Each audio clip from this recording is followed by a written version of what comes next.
Hey kids, do you like professional wrestling? Well, we like professional wrestling too. This week in the news, a epitaph for Steve Mongo McMichael and everything that happened during WrestleMania weekend in the Lazy River. I think Chris is going to talk a lot about WrestleMania weekend. I have talked a lot about it already, but I will try and put in my 2 cents as well.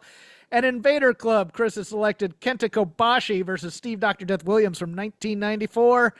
I am Jeff Hawkins. He is Chris Novembrino. And as I just said, yes, if you want to hear me do lots and lots of audio, I did 2 hours after each night's WrestleMania with Sean Ross Sapp over at Fightful.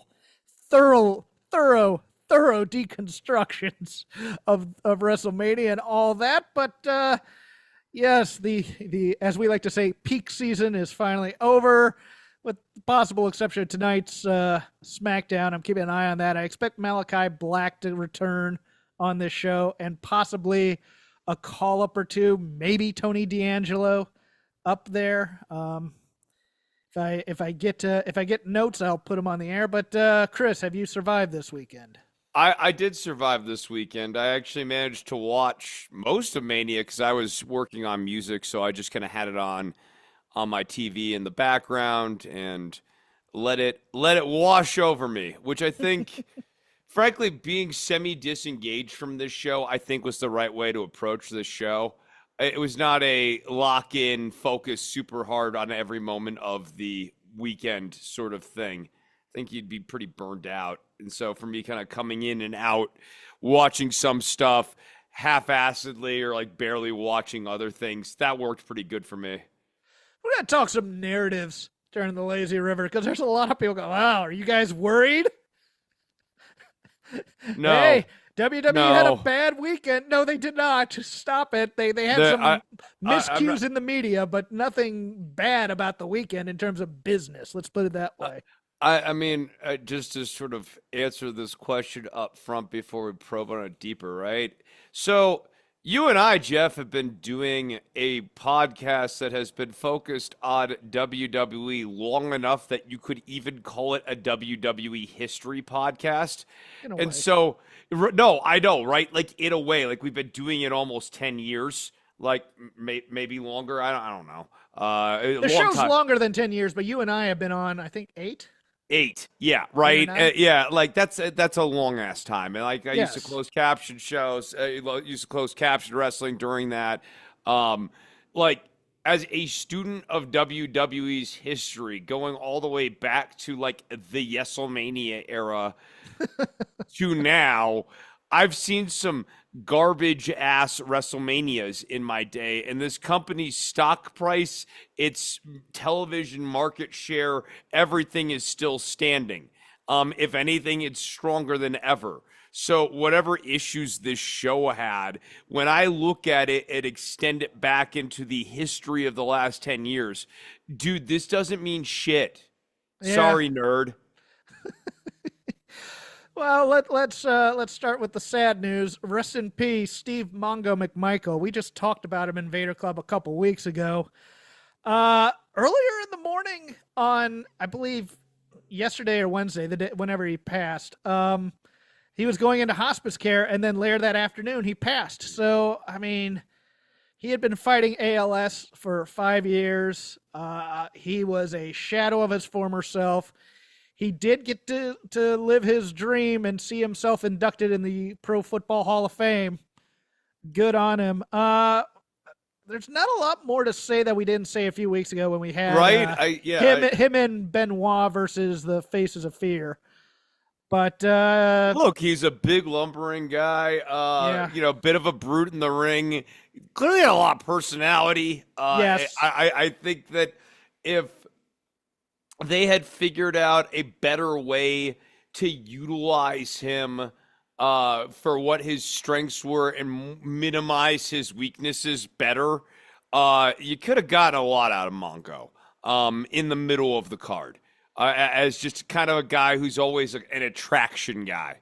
He could have been a yeah. hacksaw Jim Duggan for that company. Well, you mean in the WWF sense of a hacksaw Jim Duggan? Yes, come out, ho, 2x4, some tackles. Everyone likes him. You know what I mean? Mongo gets the crowd pumped, and his matches are 4.5 minutes. Yeah, and I mean, he came in at a time where ECW was the hot product, and all the work rate guys were starting to get picked up by WCW. You know, your And they Jerichos, your they Malenkos. always made him try to do too much, right? Like, so Yes. the reason we have so many goof reels of Mongo is by virtue of the fact that WCW was overexposing him badly on a regular basis. So like you end up getting all these goof reels. You know who you don't put him in with? You don't put him in with small. You don't put him in with guys like Eddie Guerrero. You put him in there with guys like Scott Flash Norton and the Barbarian and Ice Meng. Train. Yes, Ice Meng. Train. Yes. I just. Hugh Morris, like Hugh like Morris. Yeah. Them. guys with large centers of mass, so that they're easy to hit. Yes. You're doing power versus power matches versus grace and technical wrestling. It's not what you get out of him. But, yeah, rest in peace, Mongo. I loved him as a football player too. Those 85 I have Bears, a soft spot for him for sure. those 85 Bears. I mean, if you were a kid playing pee wee ball, that's the defense you wanted to be. Everybody wanted to be Singletary and Richard Dent and Fridge and Mongo, and that defense was insane too. Big news, I would guess, coming out of, or at least surprising news coming out of the weekend. WWE bought AAA. Announced it on Saturday, right before WrestleMania. WWE announced the purchase of AAA on the first day of WrestleMania, along with announcing a joint AAA and NXT show on June 7th at the Kia Forum here in Inglewood, California, at 3 p.m. Eastern Time. That would air before Money in the Bank at the Intuit Dome in Inglewood, right down the street. If you want to go to Inglewood, at 7 p.m. Eastern. Later, when the press release came out, they called it that WWE and Philippe, I believe is how you say it, a Mexican-based sports entertainment holding company, had purchased AAA from the Roldan family. WWE and AAA had talks on and on since Pena, the founder's death, regarding ownership, with the earliest reports of negotiations dating back to around 2007. The early days of the talk, it always came down to the idea of working together, with WWE putting in money and getting ownership, which would allow the company to expand in the U.S. Looks like that's not happening. It looks like they may get some cash, but Triple H seems to be indicating that with, some, as we like to put it, consulting from WWE, that they will remain a lucha company in Mexico. Now, there's a few issues here. They don't have the deepest roster in the world. They do have Vikingo. I believe their champion right now is one Alberto Del Patron. Which, I have ideas. We can fix that. We can fix that. Oh, okay. I'm interested in this When Worlds Collide show with NXT. WWE is kind of shifting to a ownership stake, but letting people run it as they were. But they are not the stronger of the two lucha companies in Mexico versus CMLL. If you've watched Triple Mania the past few years, it tends to have possibly the worst match of the year on the card every year. Although there might be a contender from WrestleMania weekend this week, not on one of the indie shows this year. I forgot that match. They now have Psycho Clown. They have access to Psycho Clown 1 and 2. This is exciting for this company. Look, I want the LA Park in Hell yeah. Hell yeah. That excites me. I wouldn't mind Masquerita Sagrada making a comeback in the WWE of some sort. But the only thing I have guaranteed is that if the first year of this relationship goes well, Conan's going into that Hall of Fame. Yeah, we're getting the return of Conan. Look, the cynicism of how they announced this was something on the pre-show. It was all the Hispanic wrestlers come together. So we had Ray, Phoenix, Penta, Stephanie Vaquer, Vikingo, who they kind of gave some shine to on that first night of WrestleMania.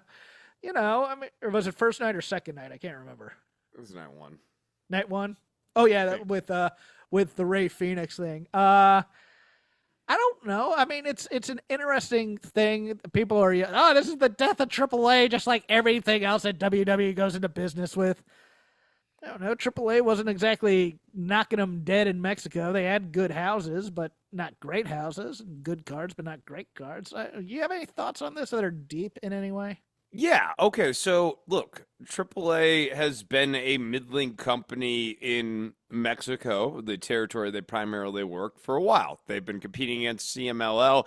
They're the number two company, but they're not that far behind. I think that WWE getting AAA gives them an already established brand and title lineage that the market is familiar with, Mm-hmm. and gives them the ability to bring in WWE talent to have higher profile matches and higher quality cards. I think it is entirely possible to pop a nice house off of two or three big name talents, and then a couple of guys that you send down there and really start building up with the crowd. I'm not even joking when I say I would consider sending Chad Gable down there with this El Grande Americano gimmick. Because the work's there, dude. That moonsault senton was Yes. badass. Now, Yes. like, this guy will get over on the work and on the merits. It's not just merely a cutesy wootsy gimmick, but I think it will get heat. But sending him down there, maybe having him have a feud with some of the AAA loyals, and kind of doing like a New World Order invasion style angle or something like that, is a good way to draw some fairly major houses, And you have a do better roster. than what Oh, they're doing. yeah, and you have a roster of guys. I mean, you have Andrade, Ray, Phoenix, Penta, the Garzas, Dragon Lee. You telling me that Rey Mysterio wouldn't pop a house in Mexico? Rey Mysterio's gonna sell out a joint in 10 minutes, especially if you put him up against Masquerita Sagrada Right? So there's a lot of ways where I think or this could be Vikingo. Yeah, where this can be very generative for both the Mexican side and also the American international side, like the more global side here.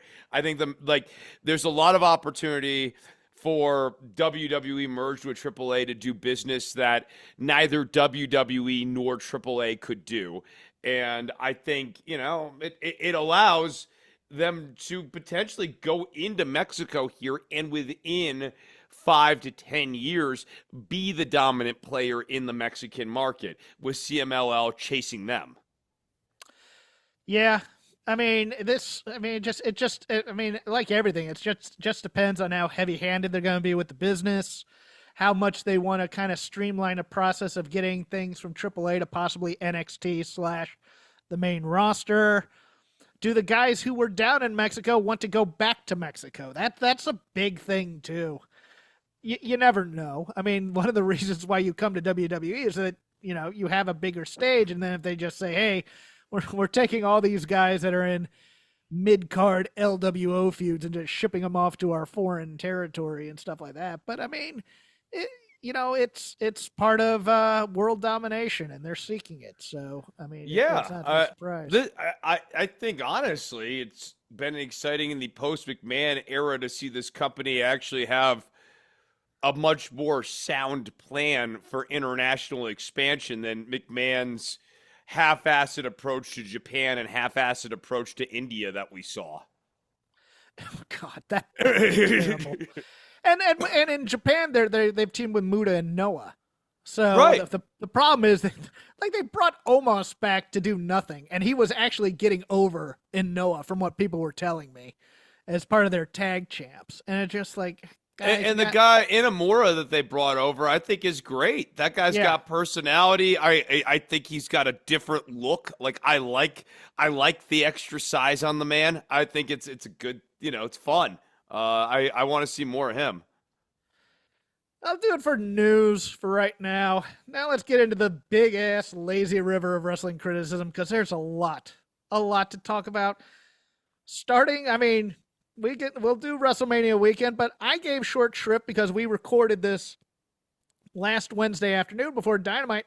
That Dynamite that surpassed Nitro in terms of weekly shows on Turner was fantastic in terms of wrestling. I loved the Mercedes versus Athena match. I loved I believe it was a Fletcher match. There are a few there were a few matches on there. I just don't have them written down right now because I have the other Dynamite written down in front of me.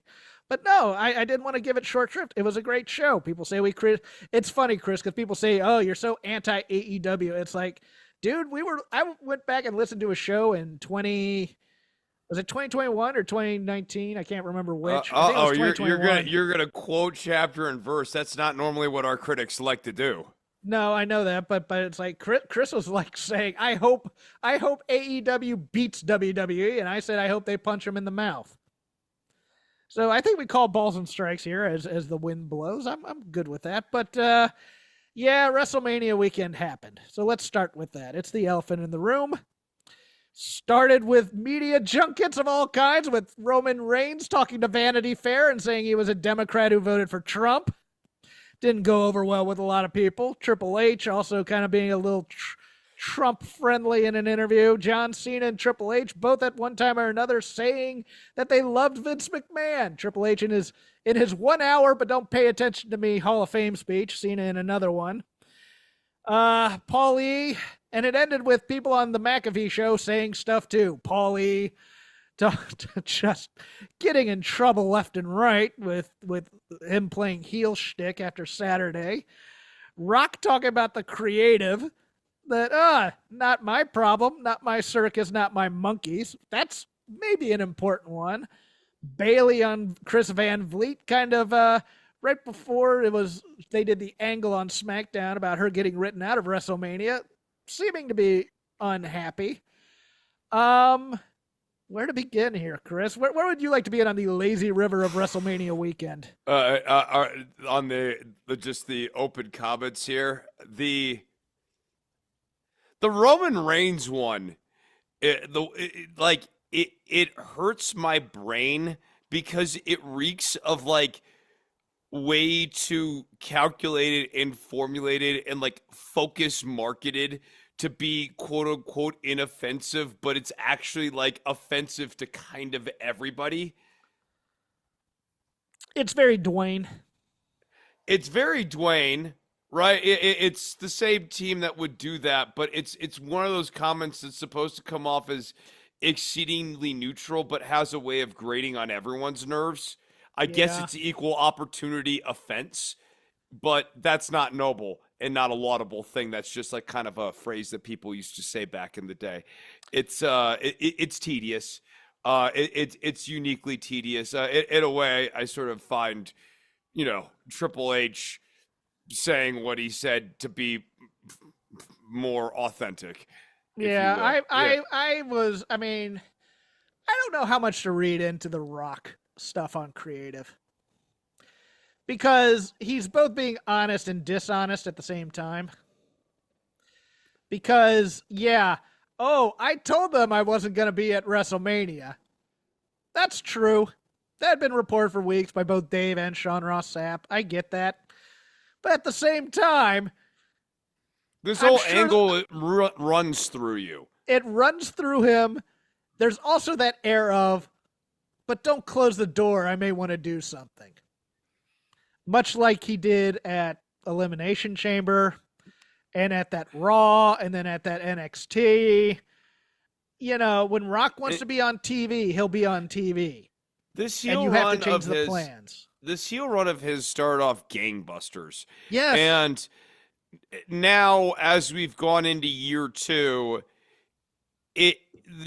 I'll do shit when I want to do stuff sort of thing, it doesn't work. Like, when you're looking at this John Cena angle, which has floundered, him as a heel has definitively floundered. It's felt half-baked, half-formulated.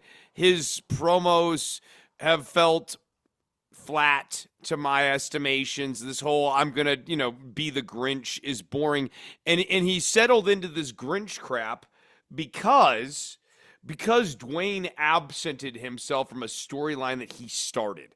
This began with Dwayne coming out to Cody and saying, "Be my champion." And then Cody wouldn't be his champion, so he made John Cena his champion. And so everything that's motivating Cena right now has to include, especially this reformulation of his personality and a fundamental disobedience from everything he's ever been, has to be driven from this Rock character and this deal with the devil. So I have a real problem with the idea that quote unquote his work was done here. Not gonna need me at Mania. Not gonna need me at Mania. Yeah, like Leonard Nimoy and the monorail. My work here is done, but you didn't do anything, didn't yes. I? And then he disappears. Yeah.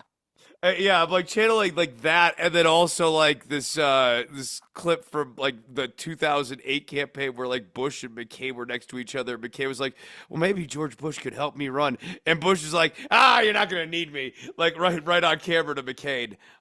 Same idea here. It also feels like, all right, John, we're gonna make you a heel. Here's our idea. I don't like that. Here's what I'm thinking.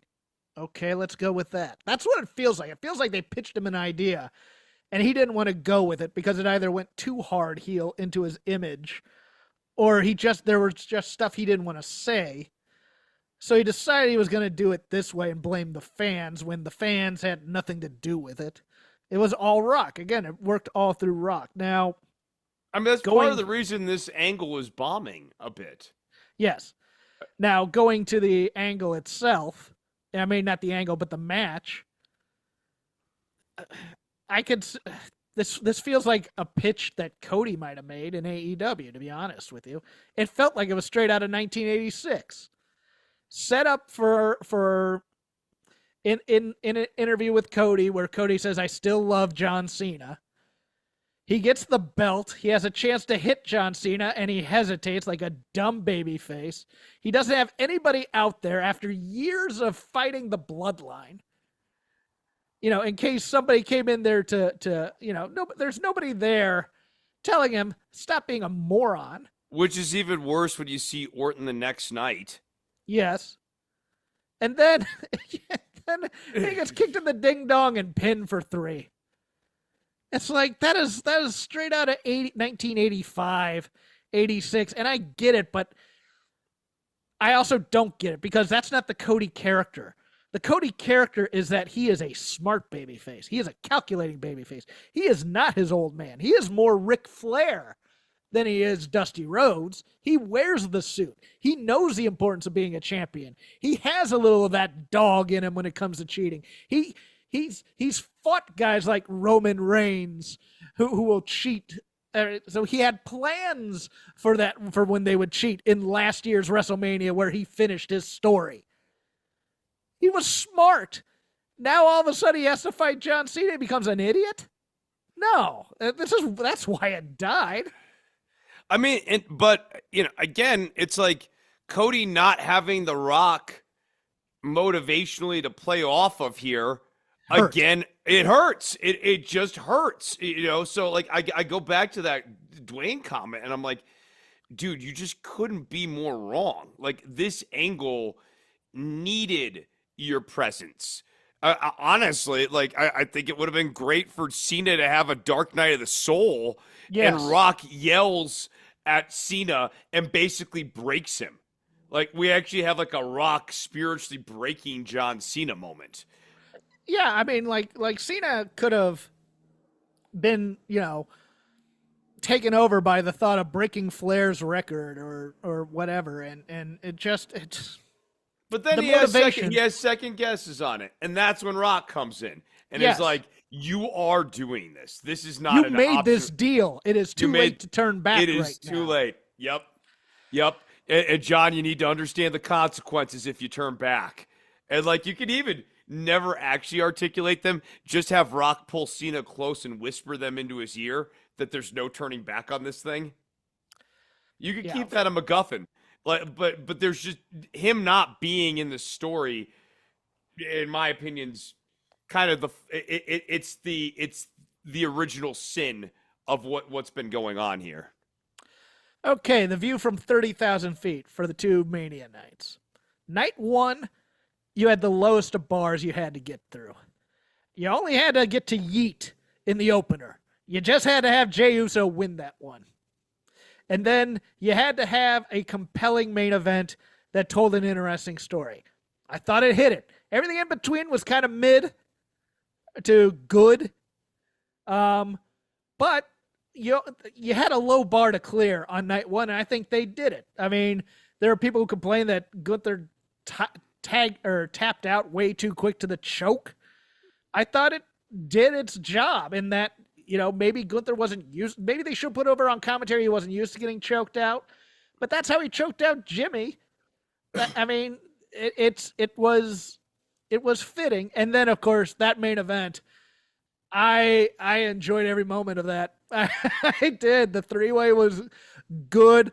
As soon as Heyman gets in the ring, he's turning on both of them. We had that in our prediction show that he was going home with Seth Rollins. Surprisingly, fewer people did than I thought. I was like listening to Cornette the other day. He's like, I didn't think that was going to happen. I was like, really? That's totally where I thought that was going.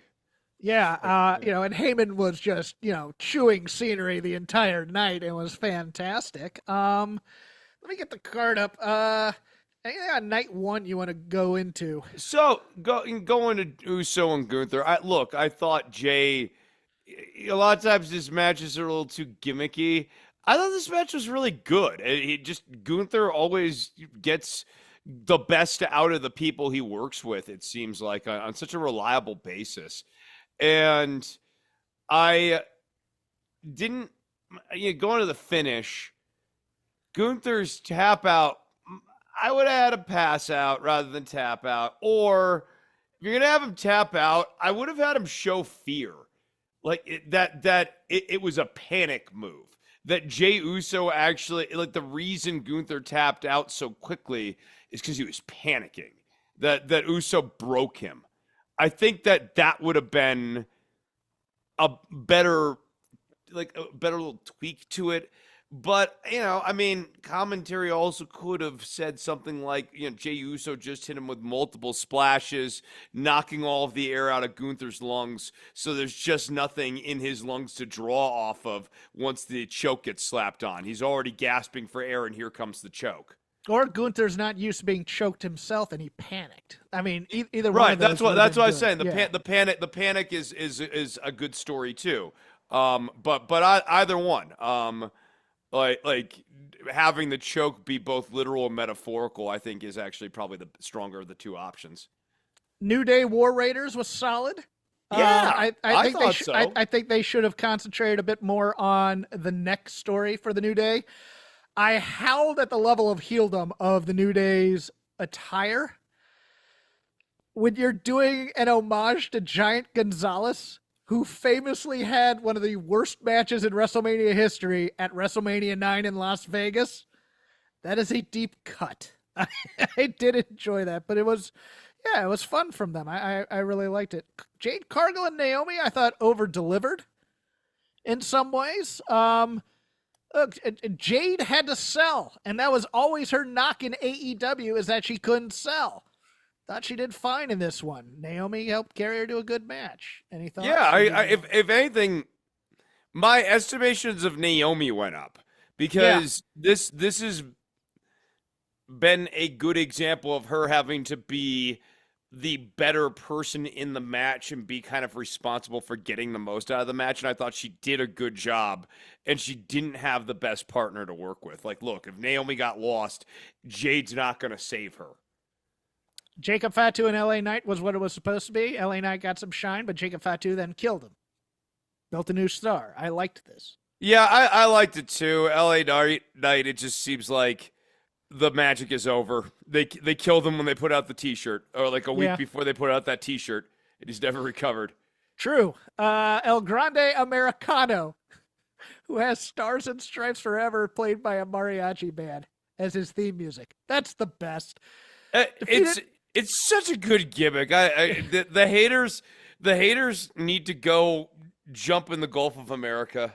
I love that the metal keeps getting bigger every time he uses it to a ridiculous point. But he defeated Rey Fenix here, replacing an injured Rey Mysterio, who had a groin injury going into Mania.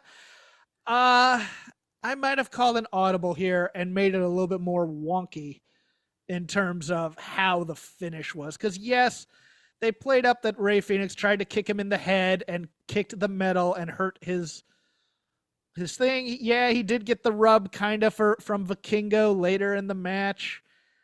But I think there should have been possibly a little bit more chicanery here, and that Rey Fenix should not have taken as clean a pinfall as he did, even though it wasn't quote unquote clean. I think it was still a little bit too clean.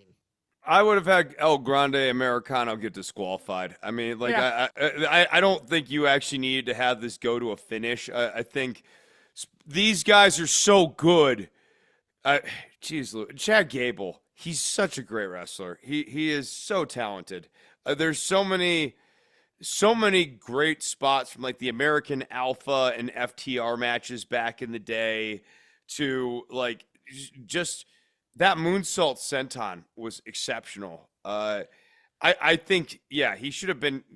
Chad Gable should have got like the plate should have gotten caught, right? Like it would have been perfectly fine for Gable to get disqualified here because they catch the plate.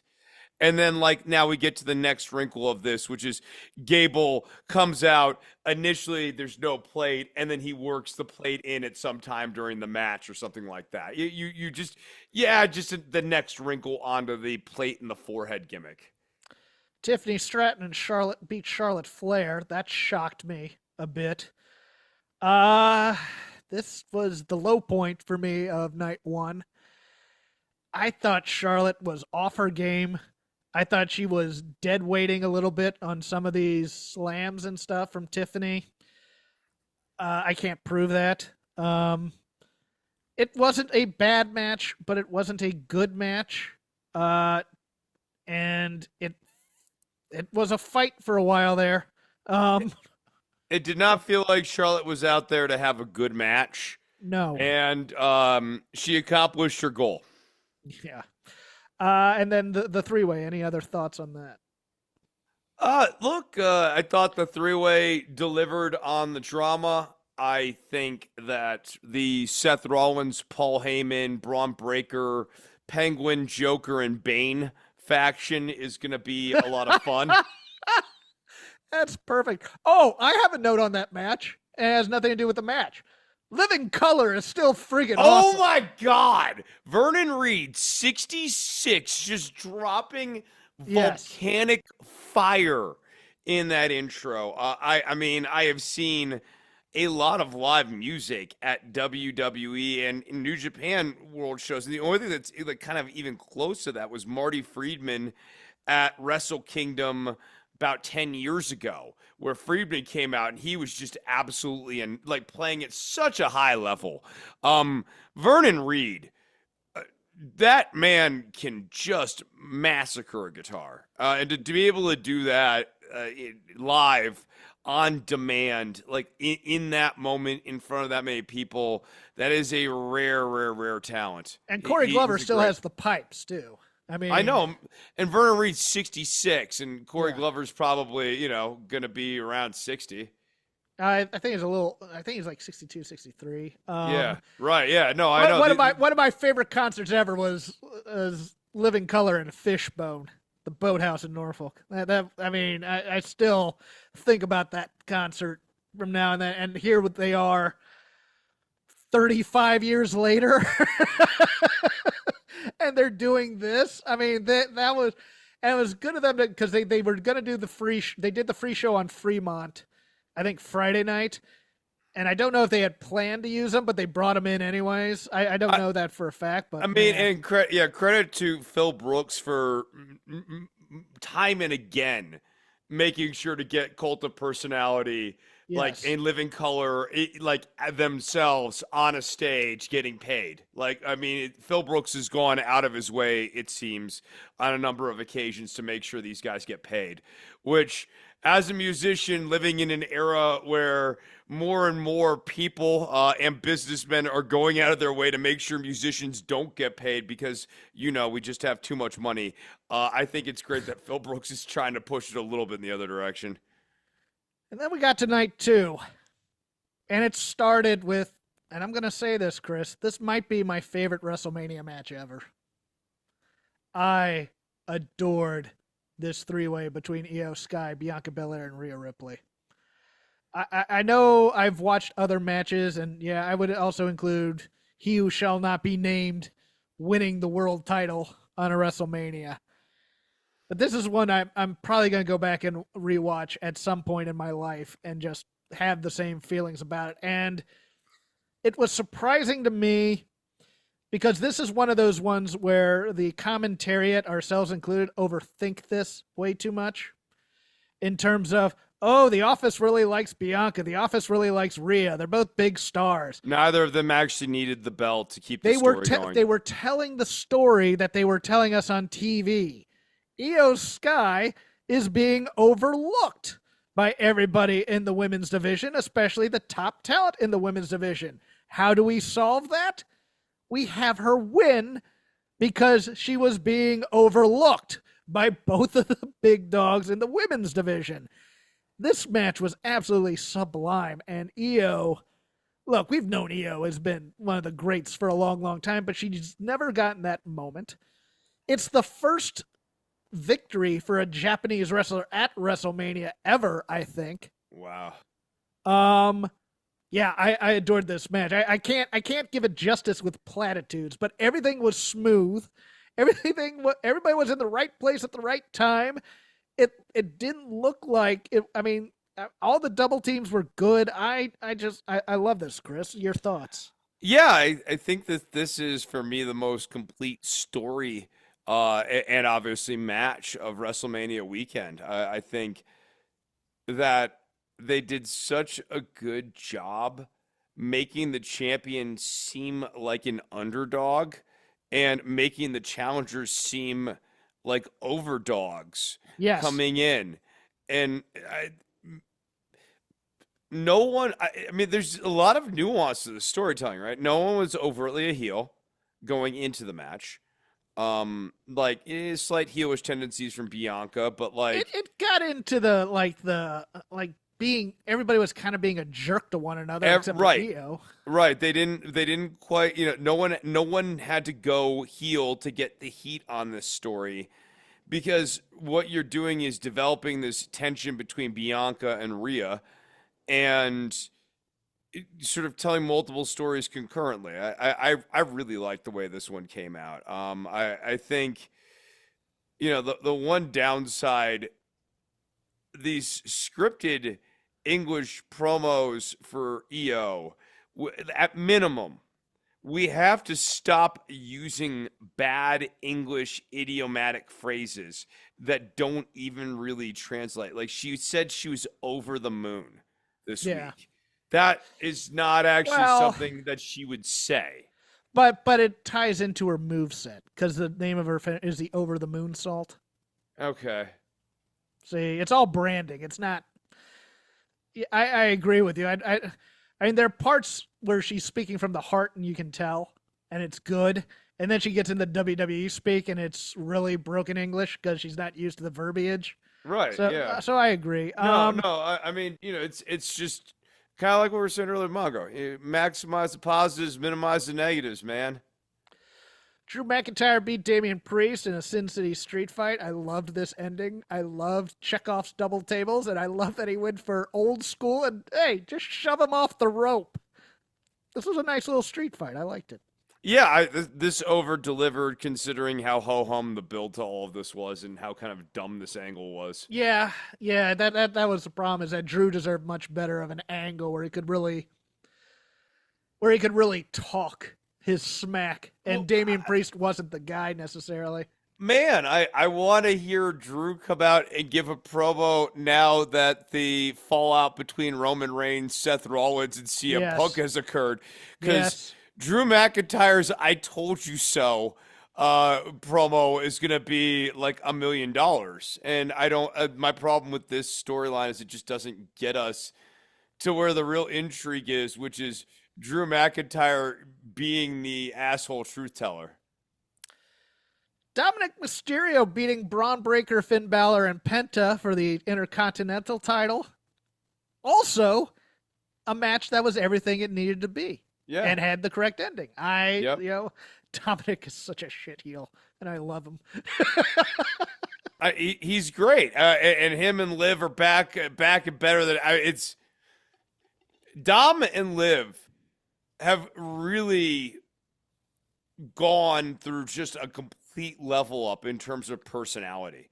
I mean, I remember 5 years ago when Liv Morgan she was cute, but didn't quite really have that on the mic it factor thing.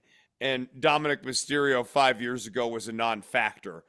And now, I mean, my God, they're so over.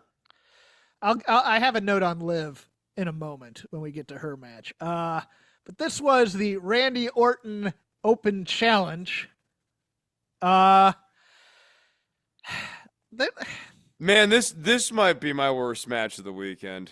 no, this was everything it needed to be, and people who were angry at this, I don't understand in some ways. Okay. Let me read Dave Meltzer.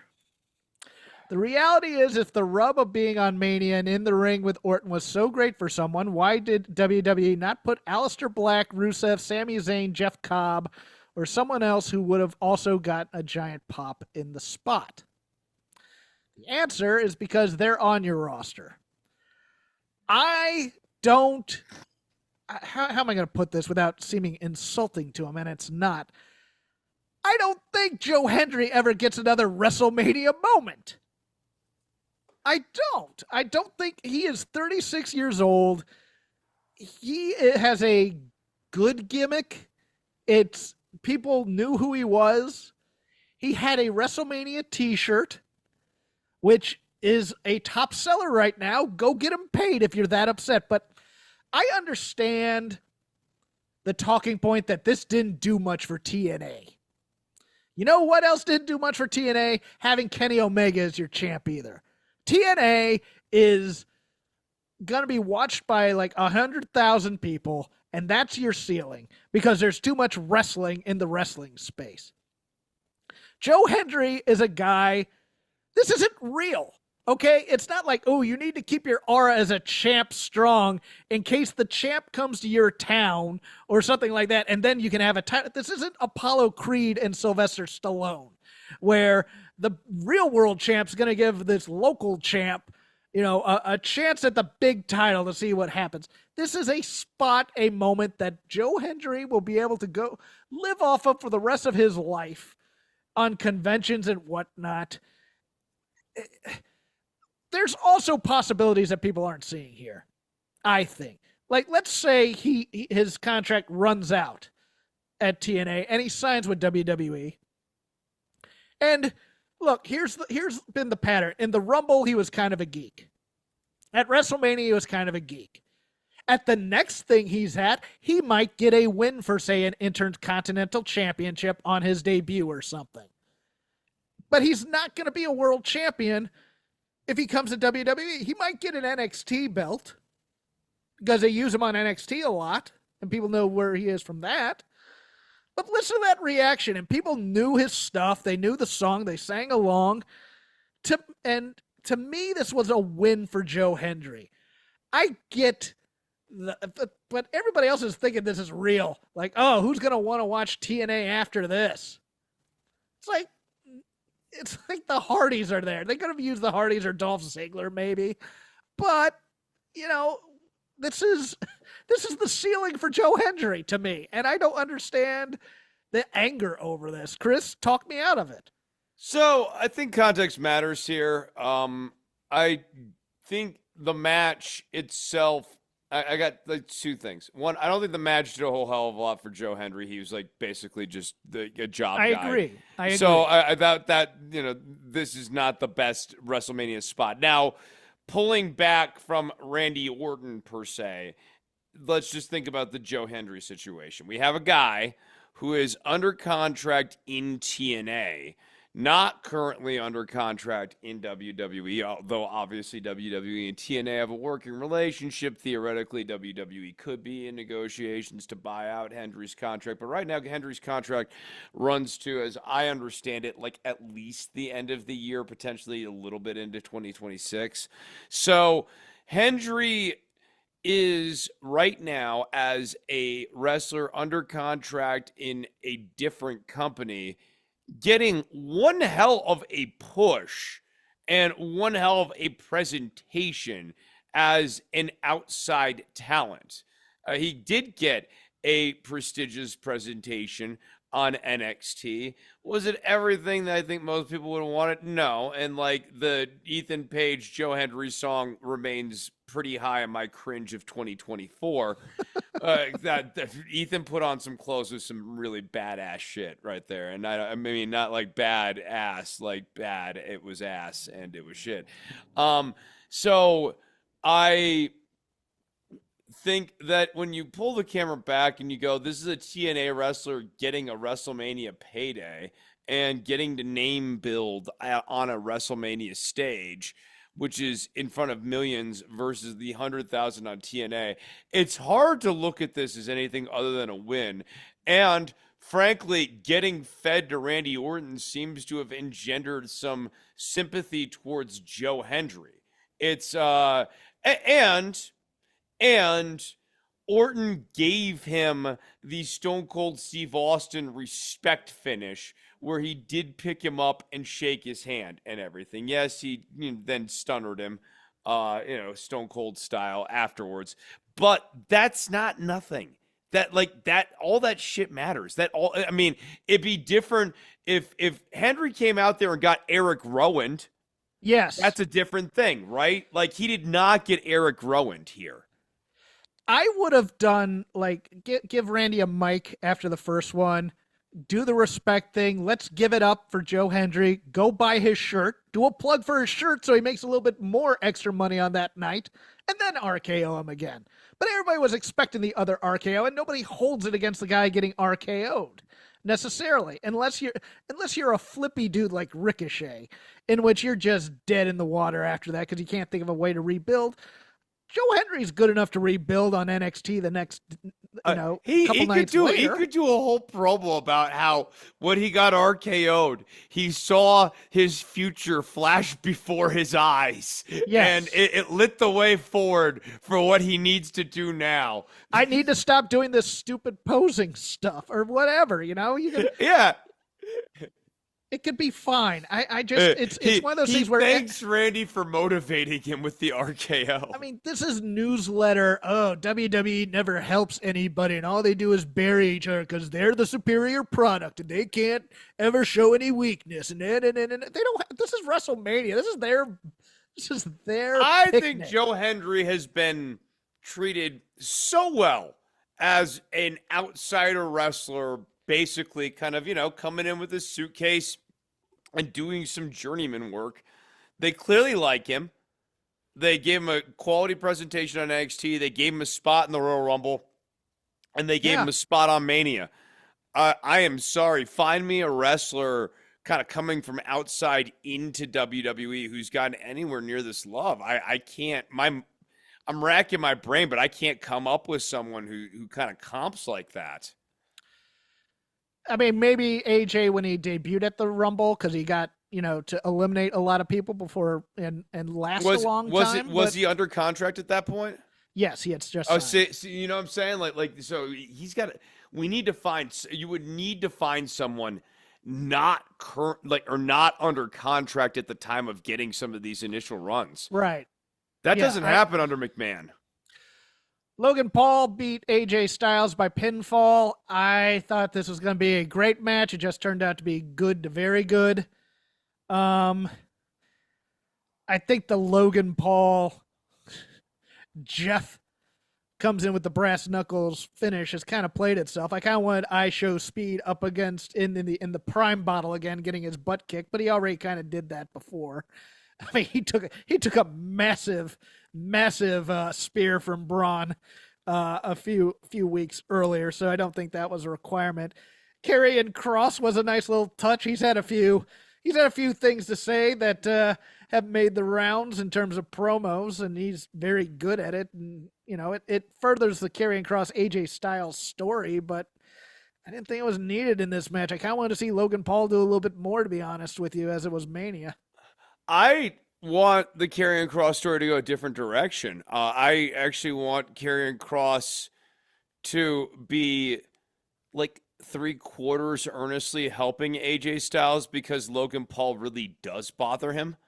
And would have liked this, like, basically he comes out and tries to clear the lane for AJ Styles and tries to help Styles win the match legitimately.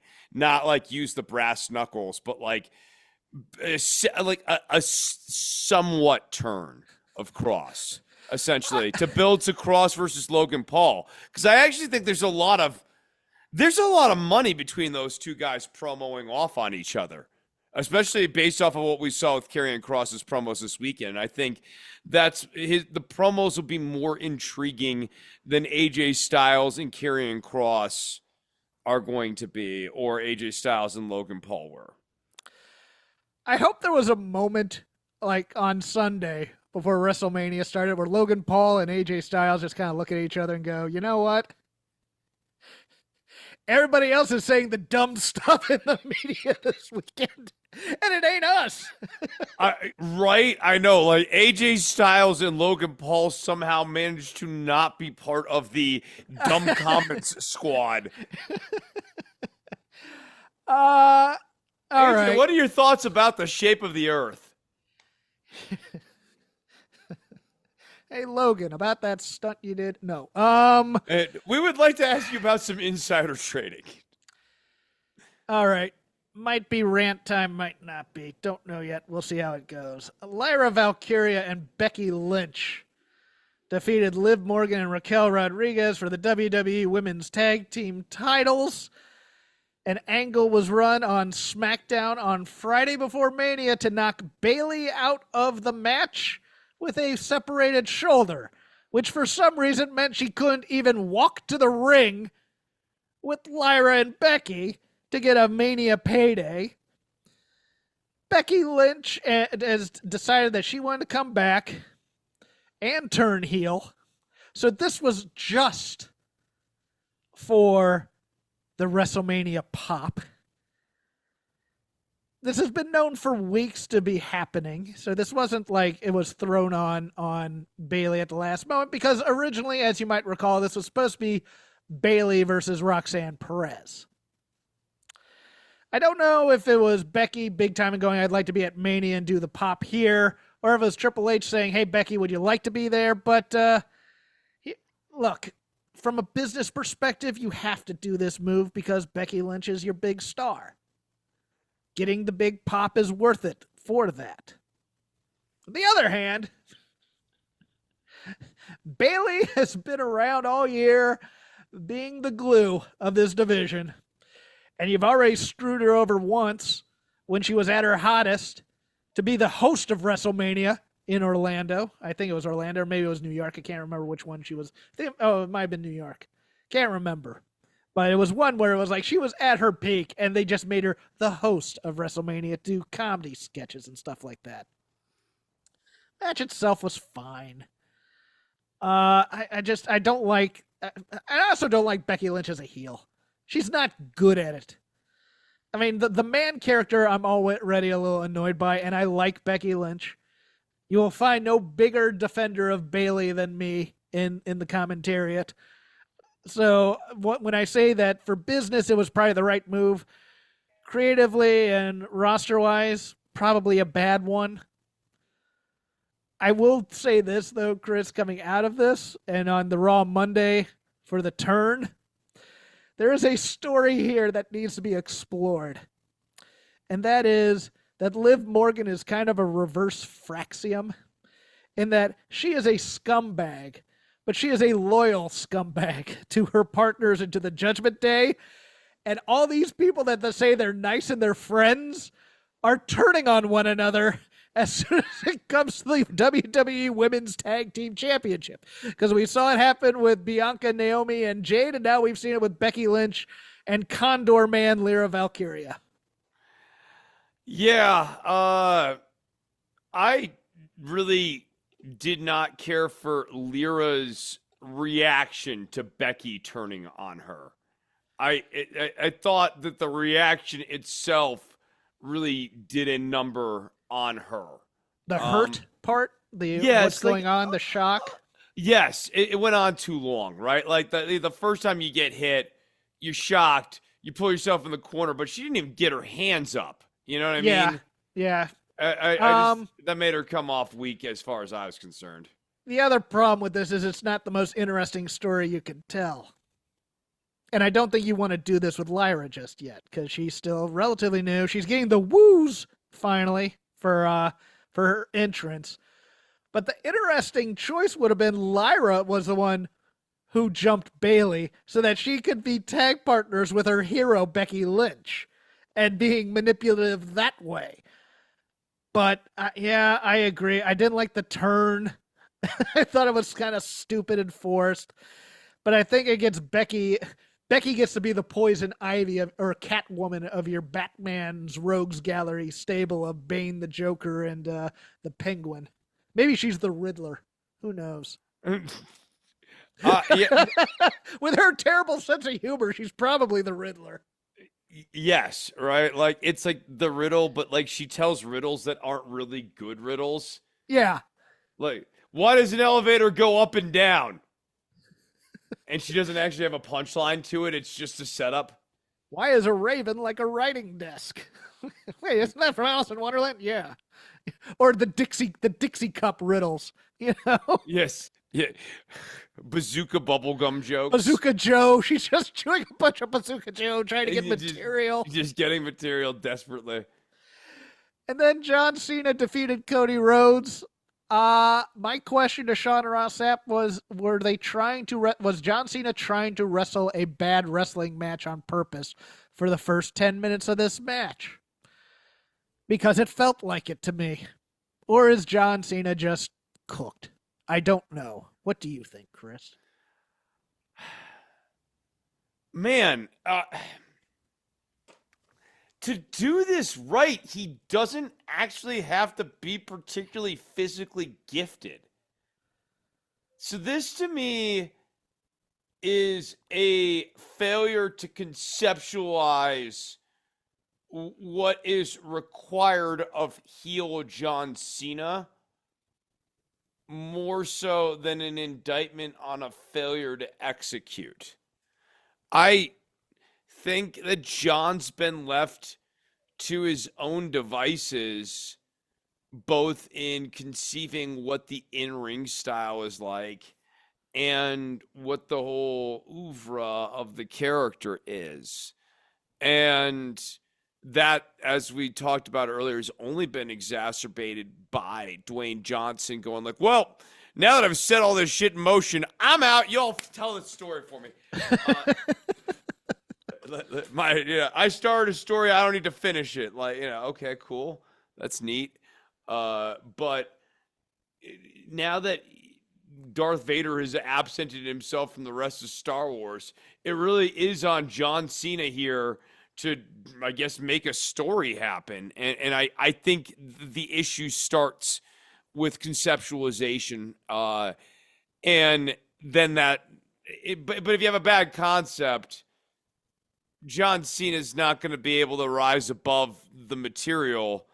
And I actually kind of struggle to come up with a lot of wrestlers who could. Because the tone is so off the mark right now from where it needs to be. Agreed. Anything from the Raw fallout that you'd like to bring up in the Lazy River? We're going kind of in order. Absolutely. I already mentioned it before, but I just think the Braun Breaker edition is so great. Breaker and Rollins and Heyman, I think, are going to develop a really, really good dynamic. And there's so many different ways that story can go. Obviously, you could ultimately have Breaker and Rollins have a really great match at a high-profile event if you want to turn them on one another. But for the time being, I think they can just be a two-man power trip. And Heyman's like loving life as he's got like basically the ace of the current generation and the ace of the up-and-coming generation under his belt. Now is the time to rename him Steiner. This agree. is it. This is the time. Yeah. Otherwise, the time has passed. I liked the Rusev introduction. I didn't love it. I liked it. Um, there's something I don't like about one guy who goes through tag teams. I just don't buy it for the most part. You know, I, it's it is such a move in terms of push that you have to be fully committed to it. Like it works when you do it with Vader, one because he's doing it on no profile tag teams, that job guy tag teams. that. That's a big part of it. And then the other part of it is that you're putting a rocket ship on that guy to the moon. And I don't think we're doing that with Rusev. So I don't having either. Rusev take out a somewhat profile tag team, it doesn't really do anything, and it rings kind of false in terms of what his power level is ultimately going to scale out to be. Yeah, I would agree with that. I liked the twist of Roxanne and Julia being a unit. I don't know if they've been called up, and we're just gonna have like a massive, just pretty friggin' amazing women's talent into the division. If we're if we're possibly calling up Julia, Roxanne, and Stephanie Vicker at the same time, good God! I mean, you kind of wonder what's going to happen with Fallon Henley and all this if she ever gets called up. But poor Fallon Henley, man. It's like Stephanie Vicker showed up, and I mean, dude, Stephanie and Io was nice. I was know, enjoying that. I know, dude. She's the goods, man. Like Steph's the money. She is the money. Julia is figuring out though that her kind of gait in terms of how she carries herself works well as a heel. Because I liked the stare down with her and Rhea, and her just kind of fading away. I thought that worked for her versus what she's been kind of doing as a baby face on the roster. It scans as aloof, yes, as a heel, and as a baby face, it came off as nervous and or like spacey. And Roxanne's just she. If you I rewatched this, and she does the best. I don't want to call it an IF, but it's or I fuck. It's I should just say it. But it's she gives Julia a look and kind of raises her eyebrows like, let's go have some fun. And then they just both go at it. And it just, the timing of it was so good because it's just like, oh, are both of them here to have a four? Nope, they're aligned with each other. I like this more than Cora Jade. No offense to Cora Jade. I think Cora Jade's good as a second banana to Roxanne. I think she'd make a good third wheel. Yeah, I think to this crew. Yes. I think it will again allow Julia's speaking deficiencies to I think be kind of masked better. Yeah. That's the thing they need to figure out is the speaking deficiencies here because I mean, and even Roxanne has a bit of one with the lisp at times, but overall, I mean, she can handle the things. It's so weird to me because it's like I don't want Roxanne to be a heel on the main roster. She is an underdog prodigy babyface, straight ahead in the same vein as side ponytail Bailey was. All you gotta do is let her win and be cute, and she'll be great. I mean, you don't need much else. It's money, and instead they're kind of going against type here with Roxanne having, for lack of a better term, Alexa Bliss syndrome, where she's just mad and small, and it's like, okay, we're gonna go with this until we figure out a way to turn her babyface, but she won't be as hot as a babyface now. That's the only part that gives me some pause, Chris. Yeah, no, I'm with you on that. Other notes on the show here. I liked the McAfee Gunther angle a lot. Yeah. And I thought Michael Cole, for his part, did such a damn good job carrying the weight of that scene. I thought actually Cole and McAfee were quite good. McAfee's sort of like reluctance. God damn it, I gotta do this. And he like almost like this. The second I punch this guy, my life's over. But I gotta do it. Like I can't just watch Michael Cole get choked out. Although I do think Michael Cole might have broken his nose. It sounded like there was something wrong with it. Yeah. afterwards. I didn't quite buy the I can't let a bully keep me from doing commentary, although I did like the Joe Tess, Michael Cole team up. Joe But then Tess was solid. I liked that got picked up narratively by Vic the next night on NXT, and then him and Yes. Booker were arguing about it. Yes. Well, No, Booker. no, but yeah, but like, dude, I mean, that's world building, right? Like, Yes, an yes. event happened on Monday, and on Tuesday, people were still talking about it. This is all I'm asking for. Yeah, it's just basic narrative structure. It's good. Narrative structure, right? Like Vic is like, yeah, you know what? I agree with what Michael Cole did, and then Booker, there's no reason to be doing what Michael Cole did. And that's honestly perfect deployment of Booker there. You have like the heel opinion on this, and then you have sort of the babyface announcers going like, yeah, we're staying in solidarity with Cole. Let's get through Stand and Deliver. Solid show, I thought. The only weak spot, the one that we thought it would be the 6-man tag, and it wasn't that weak. It was a storytelling match to get Channing, Stax Lorenzo to turn on Tony D'Angelo. But Ricky Saints defeated Ethan Page. I thought that was a solid match. Good opener. Both guys doing what they need to do in NXT, I thought. Yeah, both guys doing what they need to do. Both guys having. I mean, I just think the NXT scale ring looks better on them. I just think they look better. They look better in the dimensions of the NXT ring. It's not like I like my men in WWE sort of thing. It's like I just think it works better for them. Yeah. And what was my match of the weekend until that 3-way? Hank and Tank defeating Fraxium for the NXT tag team titles.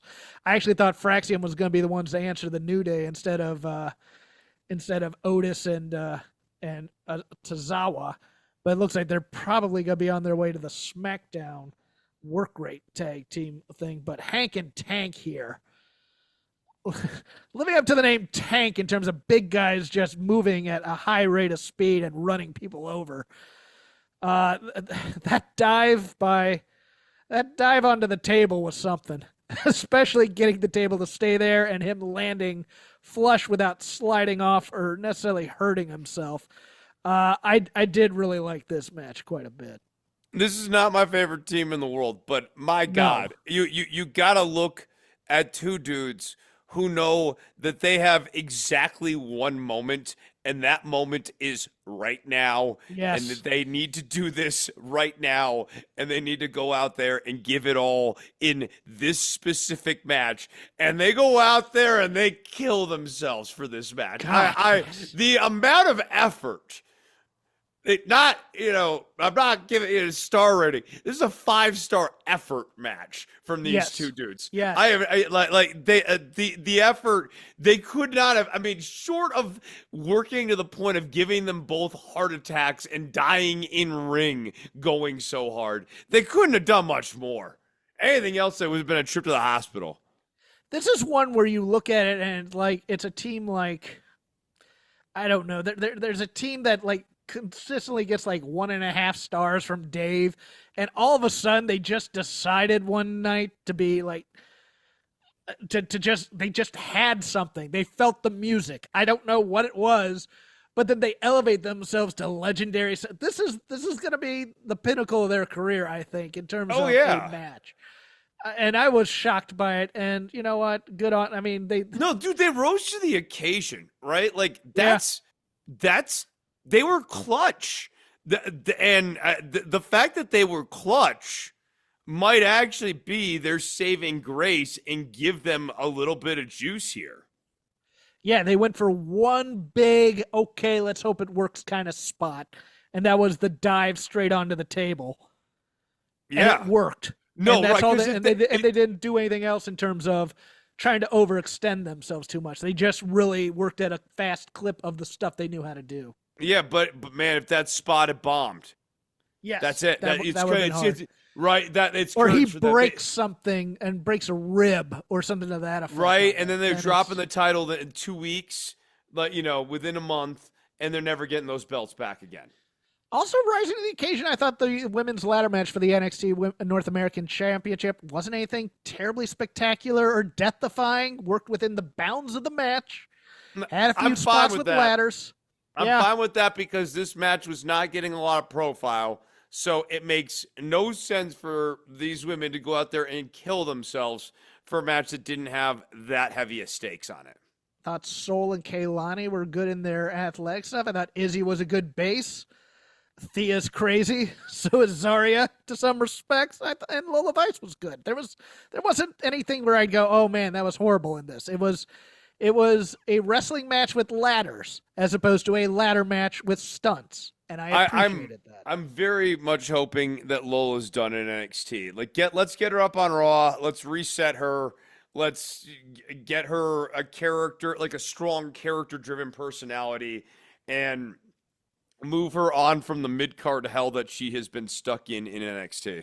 The Dark State D'Angelo family match again. It was a story match. I don't see Tony D'Angelo working on the main roster. I think you need a gimmick refresh, though. I just What are you gonna do? The same mob stuff over again? No, it's I mean, I think him doing the mob stuff, it would be a mistake a second time around. I mean, look, have him have some Italian heritage and all of that sort of thing. Maybe even have him occasionally be on board for taking a payday to take somebody out or something like that. But I wouldn't go the mafioso crap. I thought it was in poor taste, and if Gulf of America was nuclear, might I just suggest that the Gabagool Mafia probably should get the same treatment. And if it didn't, I think that's an interesting commentary for all of us to mull on when we are taking a dump or something sometime. 4-way for the NXT women's title. Stephanie Vaquer beating Julia, Jada Parker, and Jordan Grace. I thought this was fine. All four women had their shine and they worked well together.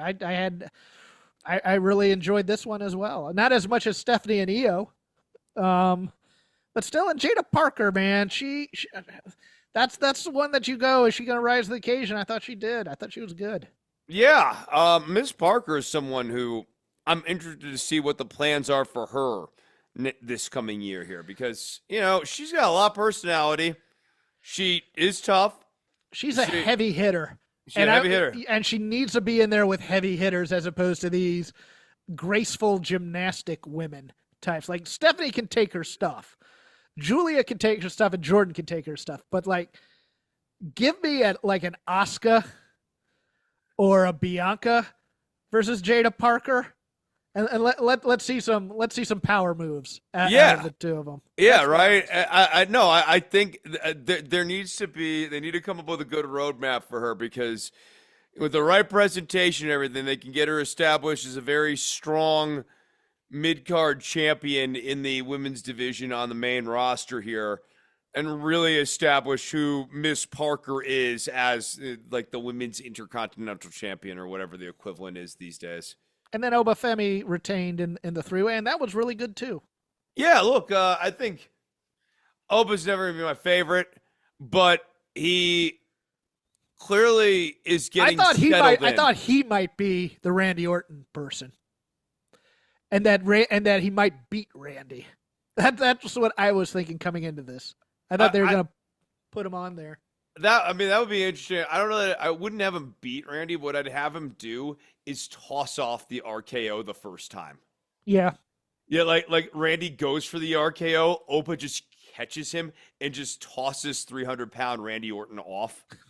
He is 300 now, isn't he? Yeah, he He's a big man. Yes, I know, right? Yeah, and like have commentary just be like, "Oh my God, Randy Orton's never been tossed off that, and he's the biggest he's ever been." Yeah. Yeah, like that would be a WrestleMania moment for Oba, even if the second time around Randy had to, like, I don't know, basically do the DDP one where, you Irish whip him into the corner and then come off and, diamond cutter. Let's do some quick notes. Quickly on the NXT follow-up. Noam Dar. Yeah. Good to have around again. Like him. Lexus King kind of figuring things out. Oh, yeah. This guy's got a personality.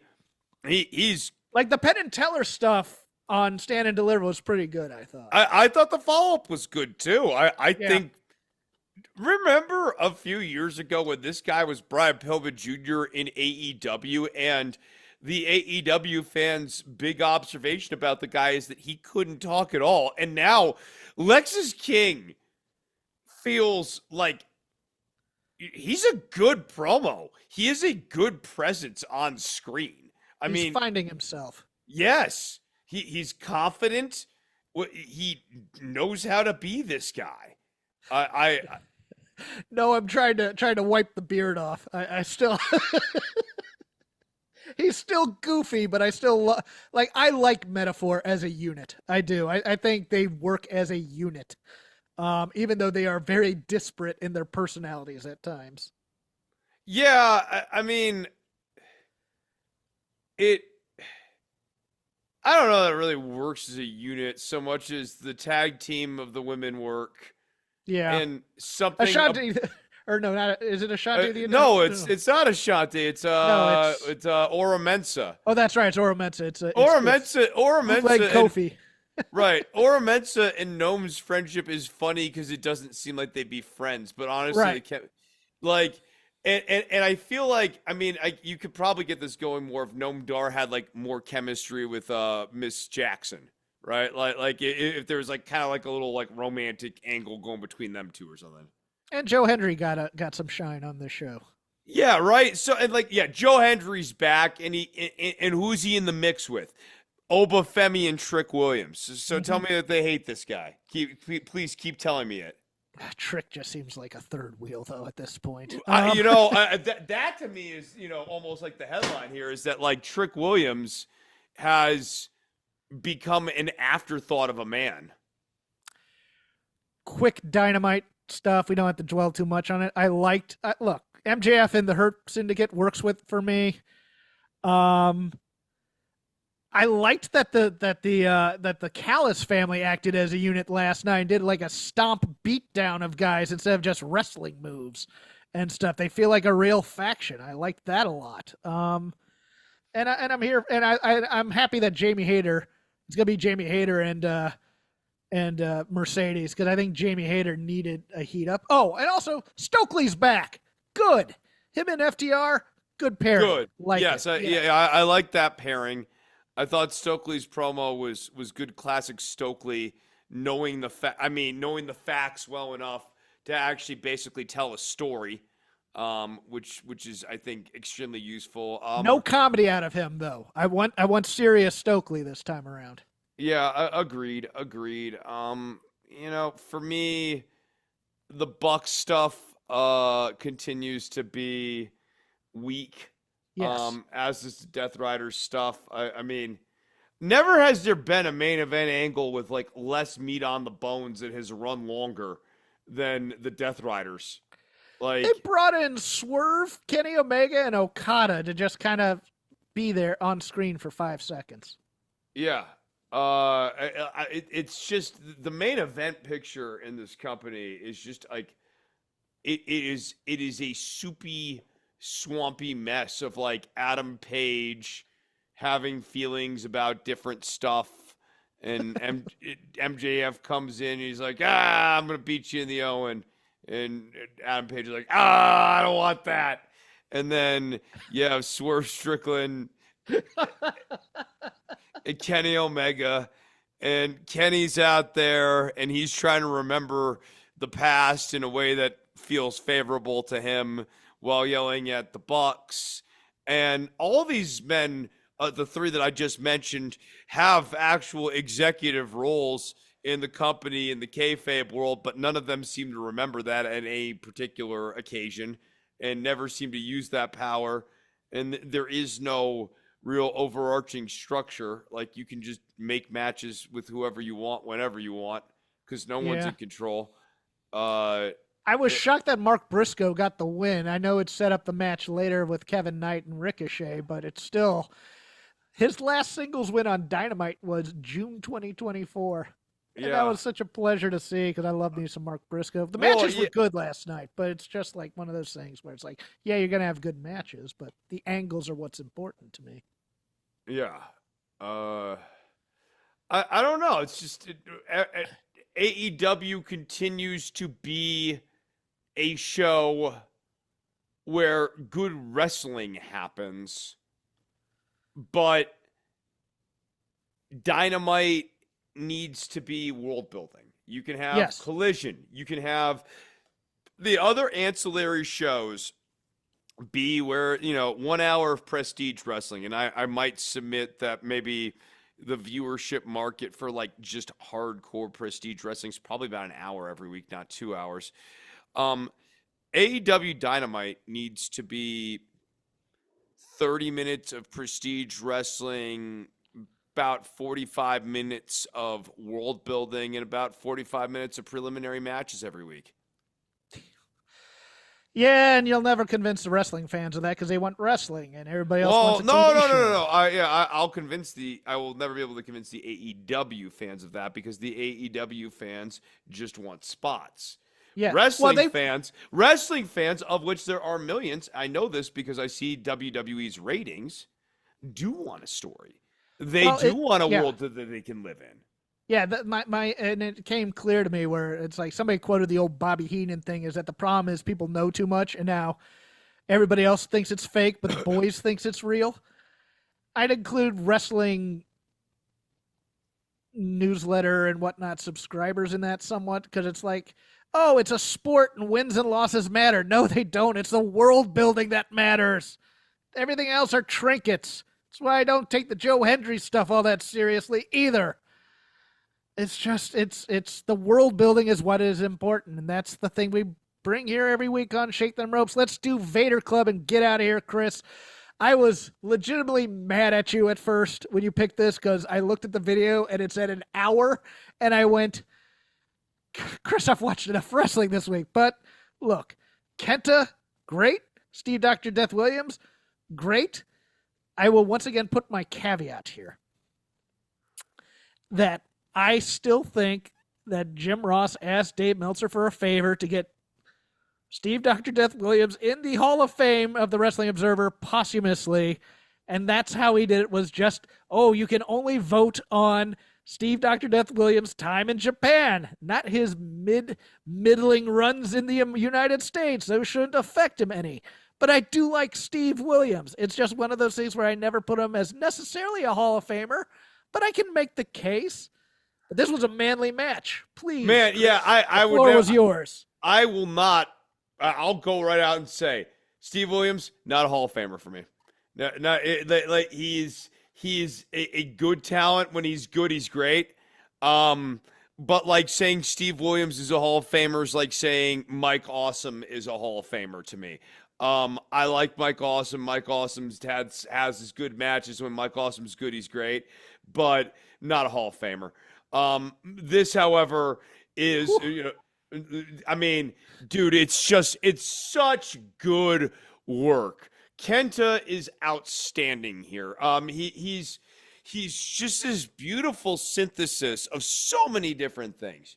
You have the American style high cross bodies and that sort of thing. You have the Japanese strong style hard chop spots, and nobody does it better than Kenta. Kenta's hard chop spots just absolutely rule. You feel them. It's like the only person who's kind of close is Shibata when he was like 10 years younger, and those matches had that feeling to them. But man, Kenta's stuff's so good, and then all of his power moves rule. Kenta's just so great. But then Steve Williams, for his part, man, he delivers on some big spots here. That top rope belly-to-belly suplex is just out of this world. It's such a great spot. And then even the sequence with the Oklahoma Slams is really great because first he does an Oklahoma Slam and he gets a 2 count. Then Williams goes to the well once too often. This is it's such good storytelling here. He goes for the Oklahoma Slam, and it almost costs him the match here because Kenta basically gets leverage on him and gets him into like a 2.5. And there's so many good sequences in this match. How I ended up getting here actually is I watched the Dark Side of the Ring on Vader this last week, who has nothing to do with this match in particular. But if you watch the Dark Side of the Ring on Vader. I think it's very good, and it's a very good look at his star-crossed and self-sabotaging time in WCW and WWF.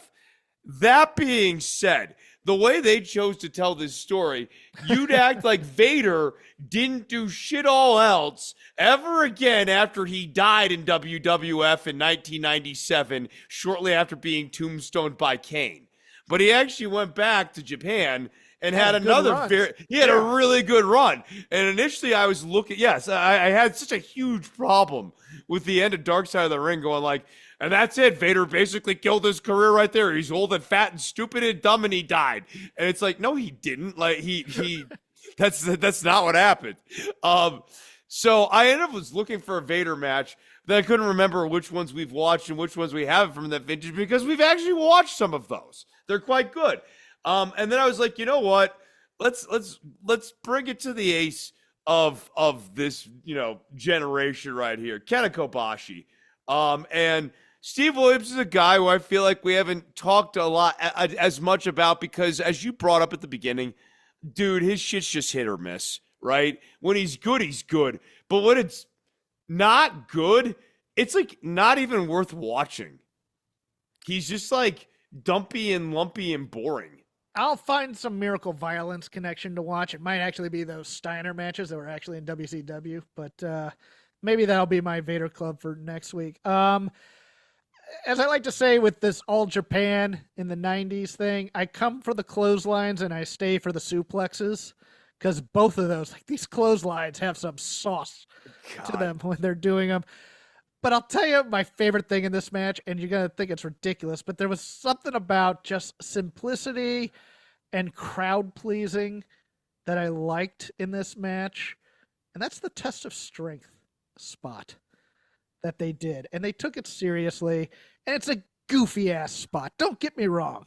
I don't generally like tests of strength per se. But I liked this one because it felt like they tried to make it look realistic, at least in terms of. That's sort of the whole point of this match to me. Is it's not like any of these spots are groundbreaking. The belly off the top's pretty sick. Oh, for the guys that size, it's yeah. But for me, more than anything, it's that every single spot is done with a certain level of urgency and stiffness and seriousness. The test of strength. I'm watching as we're talking right now, a chin lock being done. Rest hold chin lock, and even that's being worked like about as hard as you can work it. Yeah, it's not the Randy Orton chin lock where he's just kind of laying there on the ground and talking to the guy, telling him what to do next and stuff. Oh, another spot I absolutely love. It just came up when Kenta dives off the top ropes and Steve Williams just knees him in the head. Yes. Oh, so good, so simple, so good. This match was just like it. I was like, oh, I bet you this would be good, and I just. It just hit. It scratched all my itches. Like good psychology, good intensity, good work. Inside, outside, nice variety of styles elapsing throughout the match, so we're not just doing one thing over and over and over again. This is a good one, guys. Go and look it up. September 3rd, 1994, Steve Williams versus Kenta Kobashi for the Triple Crown title. Also, I really liked Steve Dr. Death Williams' entrance music. I believe it was "I Love It Loud" by Kiss. Okay, yeah, I think so. That's that one, right? I think so. I can't remember it. Isn't that Pyromania? No, Pyromania is. I love rock and roll. That's Rock of No, Ages. no, that's right. You're thinking "Rock of Ages" by Def Leppard. Yeah. Yeah, I'll rewatch that part of the video and see what the music is. Yeah. But guys, this was a hoot. I normally I have a hard time, not having commentary is a little rough for me. But I honestly just kicked on some music and I kicked on some music and I was totally into this. The action's just there. If you want to watch it, I put it on the Shake Them Ropes feed. I retweeted it as well, and I also put it in the Discord. But that'll do it for Shake Them Ropes this week. Look, I did a lot of audio. You can listen to the two Fightful Mania night post shows, myself and Sean Rossap. Again, 2 hours each night, thoroughly breaking down that card if this wasn't enough for you. I also Past Due Dynamites, thoroughly deconstructed that with Paul Ace Fontaine of Figure 4 Daily / Wrestling Observer. That's on Fight Game Media in your audio pod catchers. It's called The Dynamite Show. We also go live about 20 minutes on YouTube and do it live there. So, if you have time after watching the wrestling, you can watch me be an idiot on video. Follow me at CrapGame13 on X. Chris, what are your plugs? Oh, I am in the process of getting like a number of my tracks mastered. You can actually hear one of the new ones up on my Instagram. Please go and listen to it. Instagram.com/Dr. Nov. It's called Vessel. That one's got sent over to get mastered. Several others. I actually have like a whole little work list here. My hope is to get 1, 2, 3, 4, 5, 6, 7, 8, 9, 10, 11 songs kind of put out as an album here in the next month or so, and maybe 6 weeks or so. We're about halfway done on my end. I need to get masters back, and I have like 5 songs left to finish out. So should be fun, or it won't be fun. We'll see what happens. Weekend, no wrestling. Bye.